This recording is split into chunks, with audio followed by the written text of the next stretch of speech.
Welcome to the Noonan Syndrome broadcast hosted by Gary Miller. Today we'll be speaking about Noonan Syndrome of my life. If you're ready, if you do want to know a bit about it, we have a Noonan Syndrome family group. It's called Noonan Syndrome Families. So before you join, please ask questions. Please be respectful in the group if you want to know a bit more about Noonan Syndrome. So this is about my life. So basically, I was born in Northampton. I had a bit of difficult with my as a baby. My mum went to see someone, and they told me that I had Noonan syndrome. My mum didn't know it at the time, but they explained it. Told my mum I never walk and talk.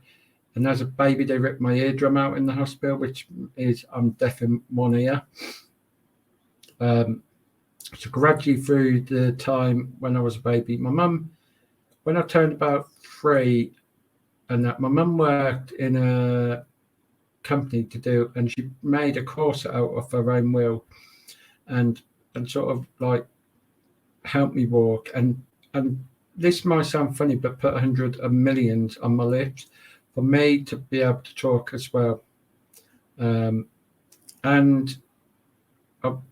Basically, my mum was amazing with me, and my dad. Look at me now, and so yeah, she started to make me. I was in a wheelchair, obviously, because I was in and out of hospital, not feeling not well with my disability.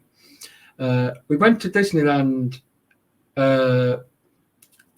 Florida. So we're walking around with my mum's friend, my mum, the family, and I'll tell you a bit of story with that. And I was in the wheelchair, and we had a bit of pizza. So I gave the Ninja Turtles a pizza. It was an amazing experience to go to Disneyland. They were brilliant with people and disabilities. You got through on the queues easy. So apart from that, we queued up to see Mickey Mouse, which is I'm older, but Mickey Mouse was at the time and still is my Disney character that I think's amazing. So we're queuing up, and I saw Mickey Mouse. I was queuing up with my mum's friend and my mum. And as I seen him, I jumped out the wheelchair, ran to Mickey Mouse, hugged him. And my mum was shocked. She went, and my mum's friend went, "Mickey, it's amazing. You made him walk." And mum, it was a bit emotional for my mum to see me walk, and gradually. And it was amazing. So I went to a special needs school called Spring Lane and Northgate School, which I was in Northgate till. So basically, Spring Lane, I was not very well. I had my own sleeping bag because my epilepsy and all that was playing. So part of my Noonan syndrome is I have floppy muscles. So basically, with the floppy muscle, my legs, it comes with my back, my hips. And I wear hearing aids, 2 of them. And so sometimes if we're out and about, say we go to town, we go to different areas of we're out and about, sometimes I will just say to mum, I think we need to go for a coffee or we need to sit down. And that's telling them that I need to sit down because I'm a bit tired. So that's me trying to tell them that I'm a bit tired. I need to sit down to refresh myself to walk around.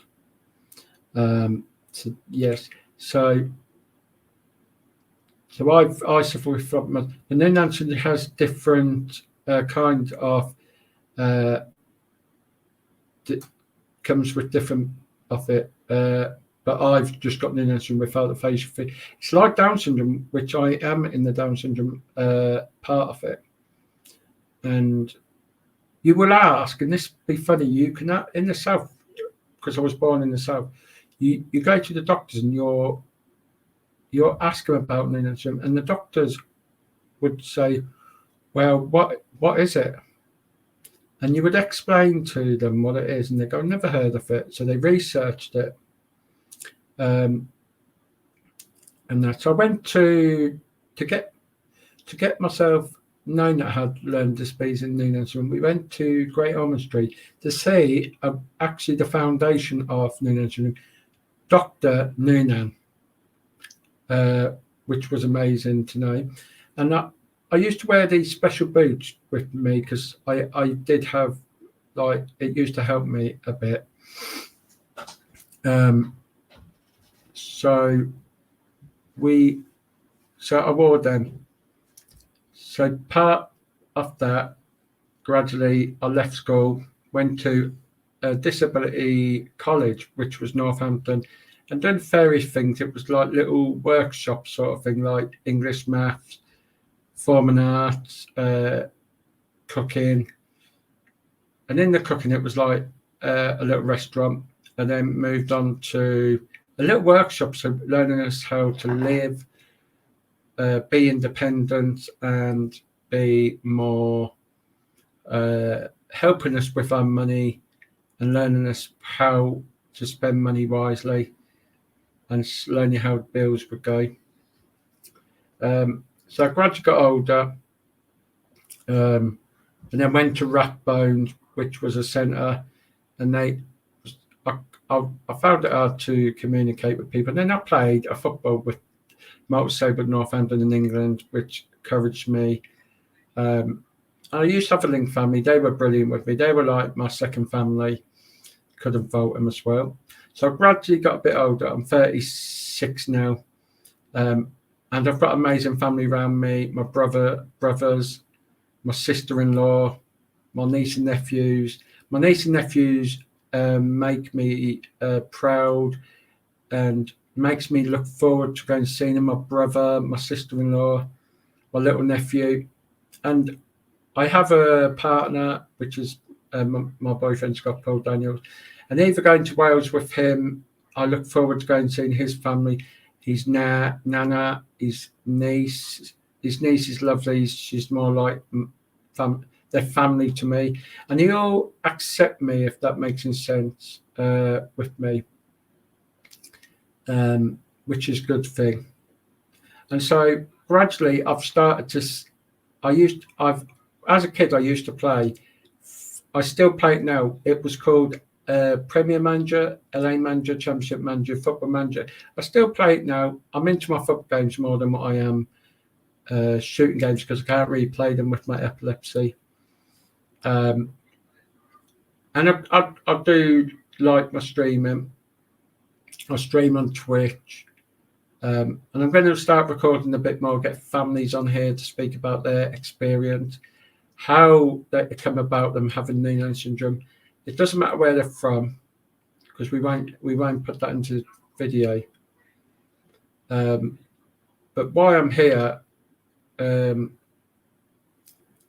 we are going to get my carer on to them to speak about how it is, how it come about, how they felt about knowing that I had learning disabilities. Because some people, at first it can be very emotional to hear that your son's got something wrong with him. Then it sort of like hits back and says, well, I accept them. All my family accept who I am. My family up here, everyone. And then when I moved up here, I went to some centres, Journey and Innovation. But the best one was Innovations, because you went out bowling. You went out up and see other people with learning disabilities, people in wheelchairs, to be able to experience what people actually disabilities they have, which is good. I want to say thank you for listening to the Noonan Syndrome broadcast episode 1. Don't forget to click that subscribe button and comment below what you think of the video. My name's Gary Miller, and don't forget we have a group called the Noonan Syndrome Family. And I'd like to say thank you for listening and goodbye.